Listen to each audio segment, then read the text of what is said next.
Well, happy Monday. I hope those in the US had nice Thanksgivings and those who had a weekend just finished enjoyed their weekend. Um, I wanted to do something slightly different today, actually. Tom O'Sullivan wrote a really interesting piece just recently, which I reposted, and it got a lot of attention from the community. So I wanted to comment on it, actually. It's a really good article by Tom.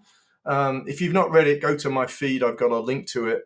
Um, Tom really wrote about the fact that the geospatial industry needs a PR overhaul, which I totally agree with. It's been a long, age-old conversation that geospatial sits in its own niche. It's poorly understood. Um, its relevance is not fully realized. So Tom's article kind of touches on that and how we need to raise or elevate the profile and the value of geospatial data and technology. I like some of the comments. I'm just looking over to my notes. 𝐧𝐞𝐞𝐝 made a good comment on the article, and my comment about it that we need to think in a more applied way and not be traditional GIS folks. I'll come back to that in a second.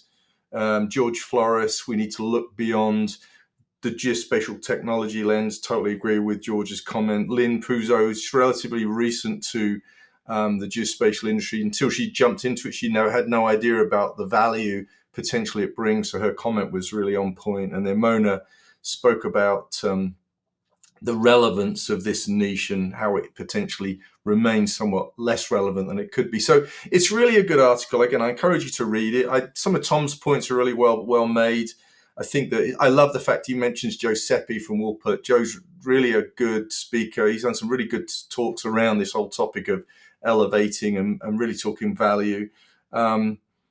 Tom talks about Australia, which is going to be one of my points actually in a minute. The what's going on in the geospatial world in Australia, really important. But I agree with what Tom says. It's a misunderstood, and those that commented on it, it's a misunderstood industry. It's the value is not realised.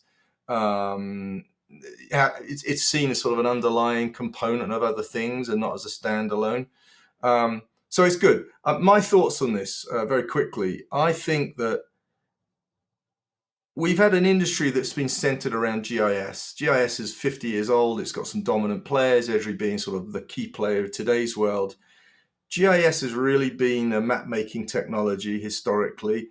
It was put into universities, to geography departments, and geographers came out and started applying it in the industries that they ended up in, which is mostly public sector and infrastructure. So we've had this mindset that GIS is sort of the core of the geospatial industry. I have to be careful here. I'm not trying to be critical of anybody in GIS because I love GIS. My background's all GIS, but I think that the industry has marketed itself in a specific way, and I think today we've realized that benefited the organizations who were doing the marketing, but I don't think it benefited the industry more generally. So I think there's still a mindset which is a GIS mindset. I think there's an approach which is still a GIS approach.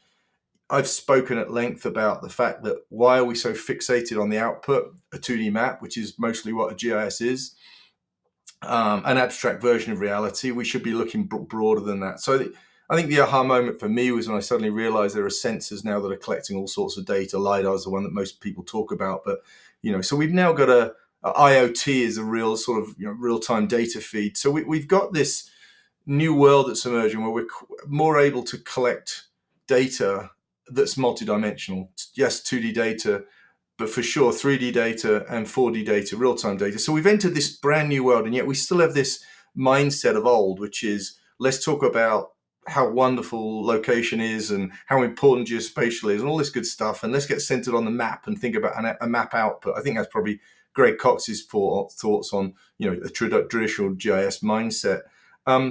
It's much broader than that. And I think that we're stuck in a mental process of thinking about about the value of geospatial, which is locked in the past. And we haven't moved past that.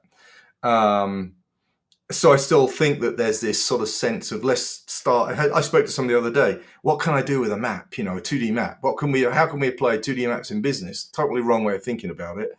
It's the problem you're focused on and the right output, leveraging that data and technology. That's the approach. It's sort of the design thinking approach. Start with a human, start to think about the workflows we can solve using geospatial data and technology, and go from there. Don't start it from the output side. Too often we do that.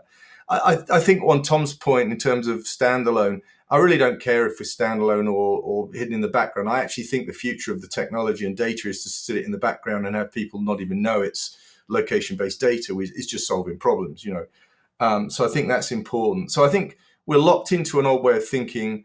I think that we do need to share the value of it, but we've got to find those use cases where it can be applied. And we know everything is geospatial, so we need to start thinking in terms of how we solve those particular problems. There are huge swaths of the business world that don't even use location data, or at least they use it, but not in the way that we know they could use it. So its value is still not fully realized. So we have to really be value focused.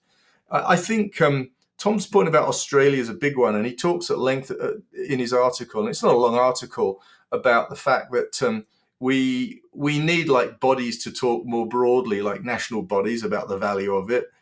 Australia's been really interesting because Australia's been funded, the government's funded some of these initiatives there. Data 61 comes to mind. There's a whole load of really interesting things that are going on where it's like almost a public-private relationship, but they are very advanced in the way they're doing things because the public sector is very much involved. And in America, public sector is sort of, this seen as this not evil, but slow moving and all this all this sort of nonsense about what the public sector is. I think that in Australia they've done a really good job of bringing those together, but talking nationally about the value of location-based data and technology, but not even necessarily talking about those specific things, sort of showing what could be done with that data in terms of solving problems. So I don't see that happen anytime soon in America. We're very much broken up into, sort of this corporate world. So I don't see these national, and people can correct me on this, but I'm not really seeing national movements like I'm seeing in Australia and the US. And the US is the biggest market, I think, for this sort of stuff. So I see it in Europe, and it's, again, Europe's somewhat broken up. But in the UK, for example, there's really good national bodies there. So they get momentum there as well. So maybe some of this is Tom's talking about is going to come from outside of the US, and I'm based in the US. I think, to me, just to close out on, the biggest thing that I'm focused on is spatial computing. So, and we're hearing a lot from Apple about spatial computing and all the good stuff that comes from that. But I think if you think about the term spatial is just basically location, or relative. It can be relative location, but it is the umbrella term that geospatial fits under. Geo means it has an address, so it's sort of things on Earth. But there's a bigger world that's the spatial world that geospatial forms part of. So I think that I think GIS is a small part, is a part of the geospatial world, but not the central part of it. And I think spatial is that bigger piece that everything fits into.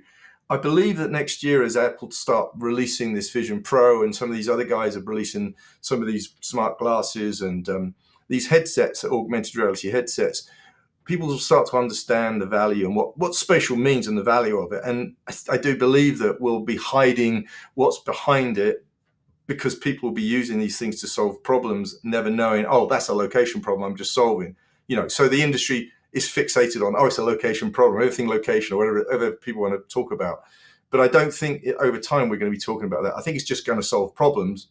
In the background, it's going to be solved by location data and technology. So I believe that spatial computing is a big deal to the geospatial industry. I think that it's going to expand the conversation. I think it's going to bring in new use cases, incredible new use cases. I think that GIS will be part of that world, but it'll be sort of a background technology, one of the background technologies, not the technology.